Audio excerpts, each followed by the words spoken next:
Bonani Bonani, and welcome everyone to the second video of Journal and Intention. Oh my God, I'm so excited. I can't believe we're already on the second month. Thank you so much to everybody who has been trusting to our community and obviously our intention. This is a safe space. It's a space that was created for us to convene in growth and aspiration. The month of April was obviously a challenge to all of us. We were stripping from the old self, meaning from old habits, toxic behaviors, limitations. And you know, as I sit here myself, I'm in the trenches with you. I am actually creating this program based on also live experiences that I'm having with myself, and that's how I'm able to feel what the right intention is. And while we have moved from stripping from the old, I know for a fact that obviously none of us were able to get all the goals we had set, or none of us are completely comfortable with whether or not we've grown in the way we most imagined. I know that if you set the goal to sleep more or less, or exercise more, party less, stop smoking, stop the negative self-thoughts, stop drinking, stop partying too much, stop the self-doubt, those are things that don't just actually happen overnight. They certainly don't happen over a period of 4 weeks, which is what we did. But I want to applaud every person for even putting themselves forward and saying that they want to be better. I know that this is a very vulnerable space, and it's obviously a space that can make you very nervous and insecure, but you're not alone. I'm in the trenches with you, which is why I'm so excited to announce the intention for the month of May. It's an intention that is going to be a lot of fun, and I look forward to seeing how it unravels online. So drum roll. The intention for May is, ladies and gentlemen, live wholeheartedly. Yes, we are going to live wholeheartedly. What do I mean by that? I mean, we all know that there are things that we still need to work on. A lot of the people in our community, you know, spoke about fear, spoke about failure, spoke about struggles with comparing themselves to other people. I know that those are not things that can be diagnosed in a month. So while you're watching this and while you're feeling good about being a part of this community, I know that inside of you there's a soft space that may perhaps be still ashamed of some of the things that you're not able to feel like you're growing, because we want things to happen instantaneously. And this intention, live wholeheartedly, is inspired by the gifts of imperfection, which is an incredible book that was published by Brené Brown, who is an excellent woman who studies shame and vulnerability and love and acceptance and belonging.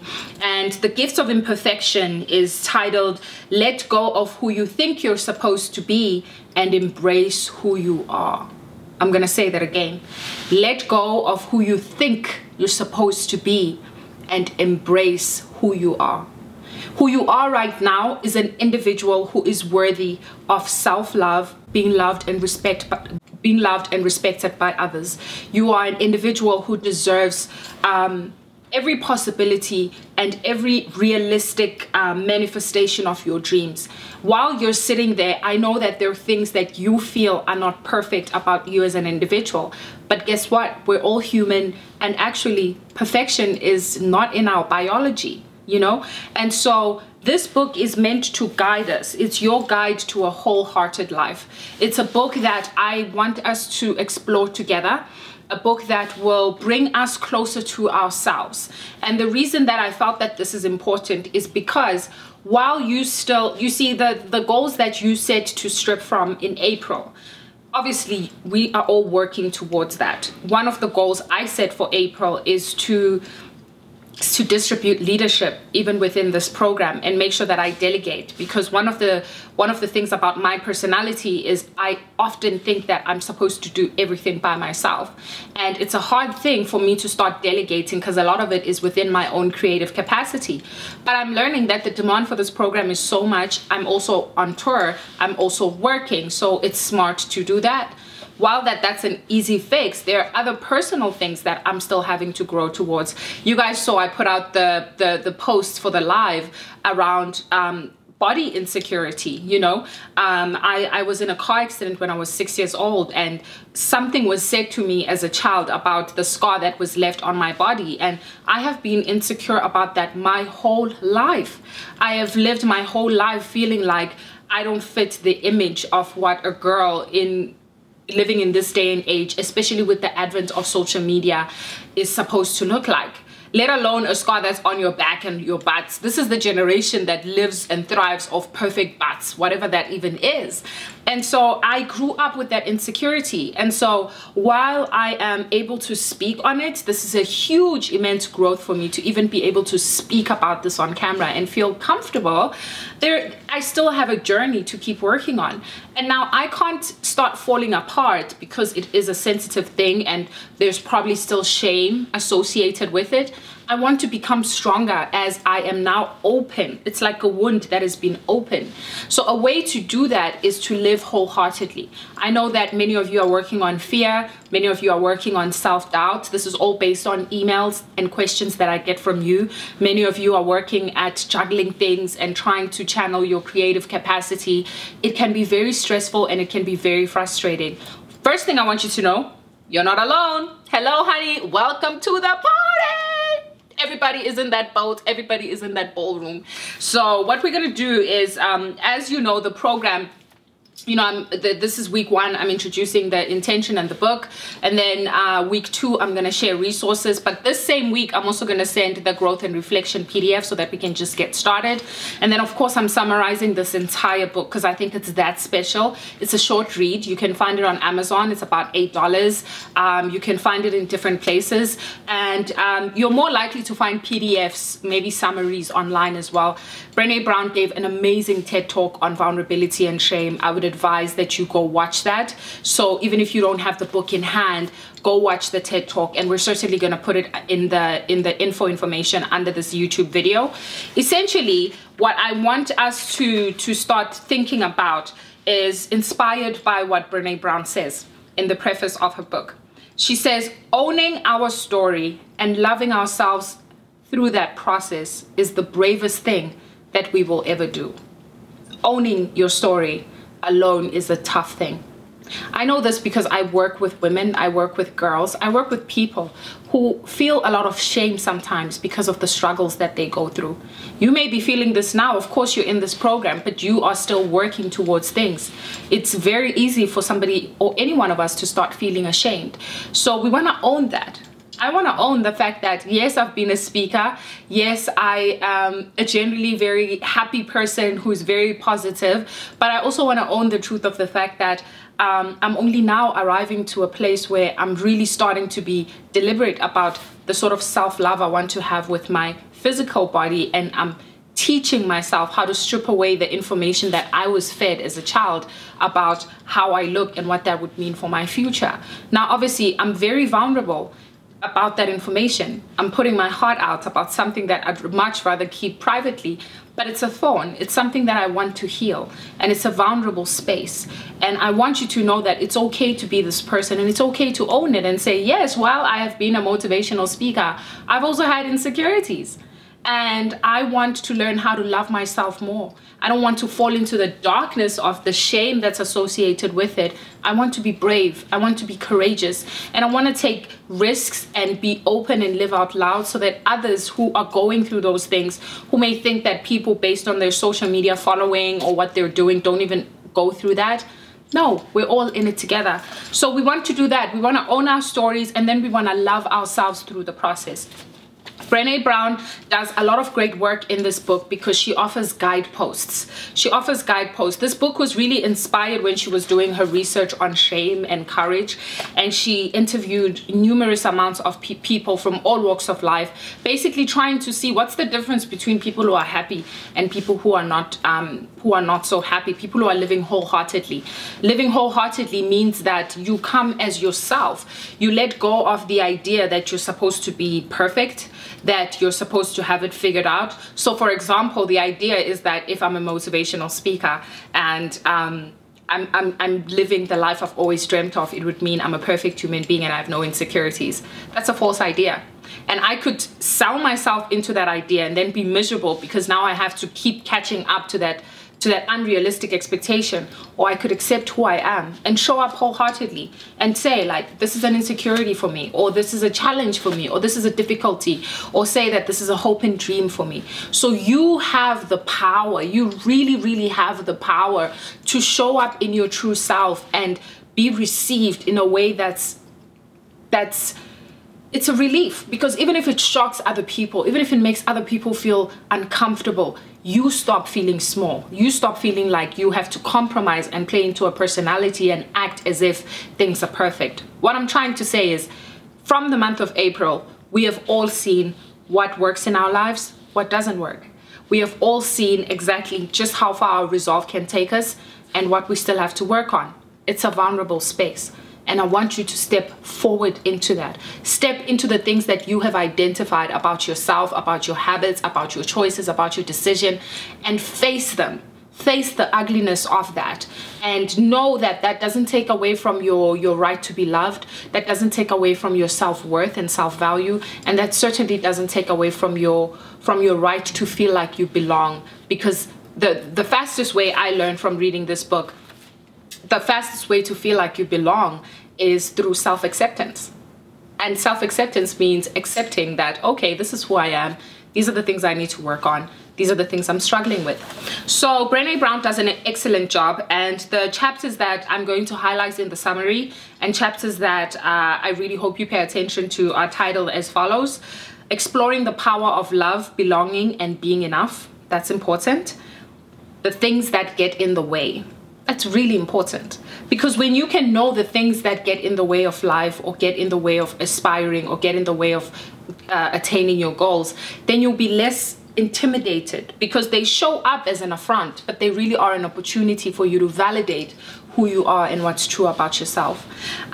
She offers guideposts. These guideposts are excellent because they take you gently from one phase to another as you grow and as you cultivate a sense of personal development with the goals that you have for your own personal life and whatever intentions that you have set for yourself. So the first guidepost is Cultivating Authenticity, which is captioned letting go of what people think. That's a big one. Because now you've been exposed. You know what you've stripped from, you know what you're struggling with. And, you know, I love it because in South Africa, I think it's called Abantu Bazothini syndrome. It means you've got that syndrome of, oh, what are people going to say? Honey, kick that out of the window. If we're going to grow, it's got to be about what does my heart say? That's what you want to do. The second guidepost is Cultivating Self-Compassion.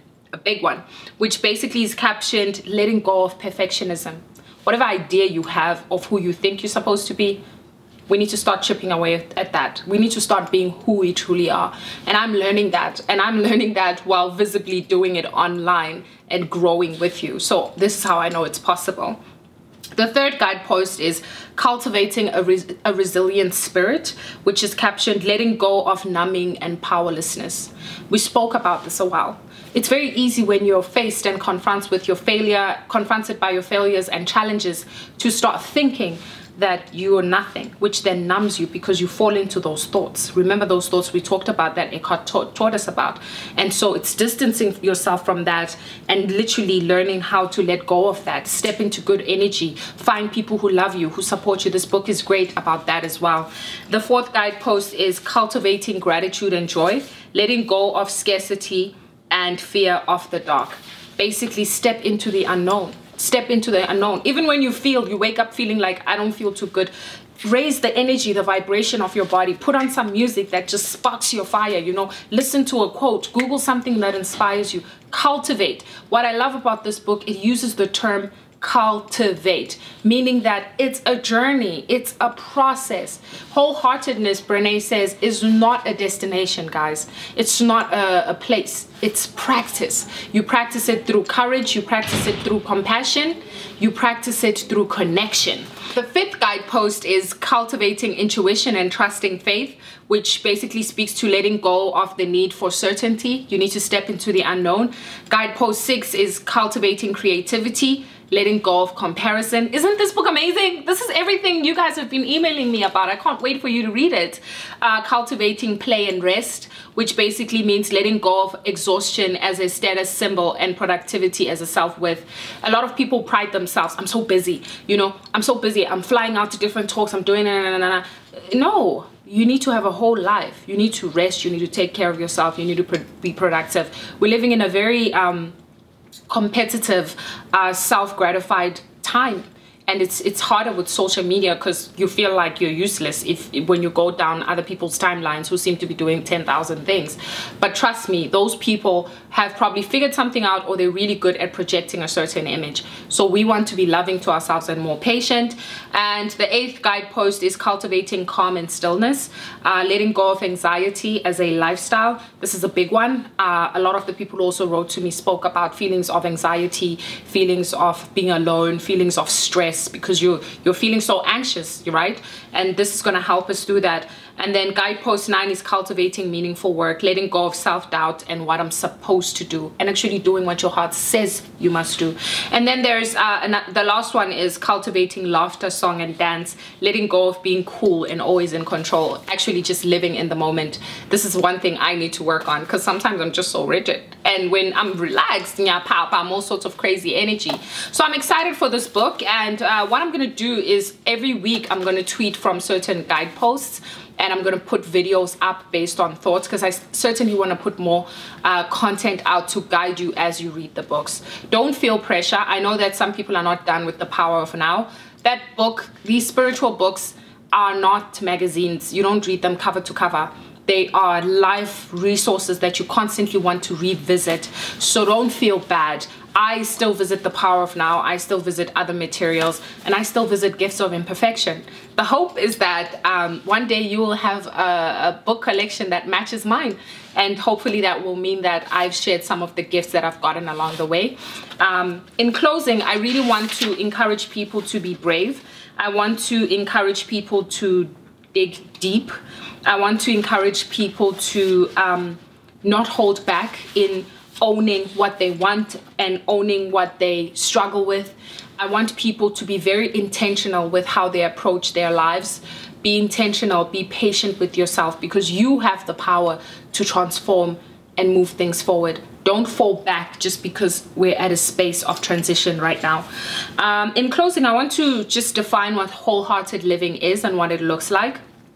Brené Brown says, wholehearted living is about engaging in our lives from a place of worthiness.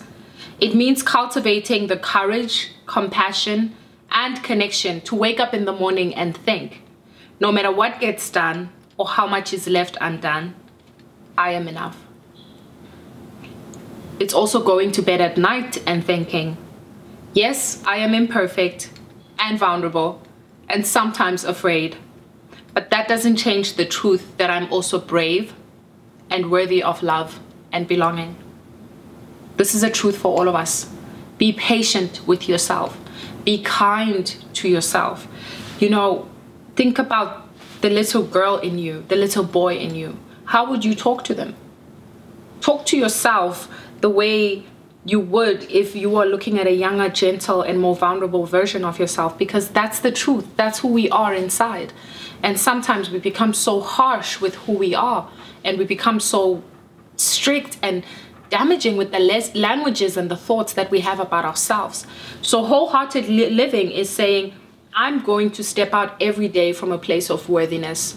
I know that even though I'm working on things, even though I'm a work in progress, I am still worthy of joy, of happiness, of love, of taking risks, of growing, of opportunity. So this is going to be an exciting month. I'm excited to grow with you. I'm excited to cover this book and learn about what courage means and what that really looks like. And you know, one of the things I want you to take away is a little note that I made that Brené Brown says. She says, owning your story can be hard, but not nearly as difficult as spending our lives running from it. Embracing our vulnerabilities is risky, but not nearly as dangerous as giving up on love and belonging and joy. The experiences that make us the most vulnerable are the most essential. Only when we are brave enough to explore the darkness will we discover the infinite power of our light. I love you and I'm proud of you. Thank you for being a part of this community. Thank you for trusting me. Thank you for emailing me. Thank you for allowing me to see you in your vulnerability, in your truth. Thank you for receiving me and my story and my journey. For all who have been sending emails, you saw that our system of responding is voice notes. I love talking. I hope you love listening to my voice. Keep in mind that I'm not a qualified doctor, therapist, counselor. I'm a 25-year-old who has been fortunate to be exposed to resources and mentorship and wants to share those. I'm a sister, I'm a friend. So the advice that I give you, I encourage you to level that with other people. You know, speak to your mom, speak to your sisters, speak to your teachers, Google things, you know, measure things. Don't just take my opinion for what it's worth. I want you to know that there's a whole community of resources that exists, and you already know this, that when you have set the intention for greatness, then the universe is going to align with you, come hell or high waters, and you will always be okay. So I look forward to growing with you this month. Remember, we're going to live wholeheartedly, meaning that we're going to feel safe, pointing out things that challenge us, weaknesses and vulnerabilities, and we're going to know that we're loved. And I thank you for trusting this process. I want you to know that this is a safe space for you to point to things that you feel are ugly about you, things that you feel are dark about you. Face them, come to terms with them, and use this time as an opportunity to connect with myself and others in a very safe space. Please know that we're still building the program, but as is, you know, week 1 is going to be this, week 2 is the resources, week 3 I'd like for you to send me questions to my email using the hashtag share with Mpumi May, so that we can track those much easier. And then of course we'll do the live. Thank you for connecting on the live. I'm trying to see if I can do it twice a month, which would still be a lot for me, but I loved connecting Sima, Nolu, Charity, Hertha, oh God, Ntabseng, so many of you bring me so much joy. You make me feel so good about this platform. Thank you. I love you. Please send questions that you may have. Send them to the program. Suggestions that you may have about live. You know, Sima recommended maybe doing a book club for the books that we're doing. So I asked Sima and Nolu. Sima, I think, is in South Africa. Nolu's in Swaziland, to perhaps even connect to see what sort of book club suggestions we could get. We're actually a nation, guys. We're building, we're moving. So I'm excited. I'm excited. I'm excited. Never forget that you're powerful. Never forget that you are worth everything that is good on this planet, despite the fact that we are a work in progress. You are worth it. And I'm excited to grow with you this month. I will see you online. All my love.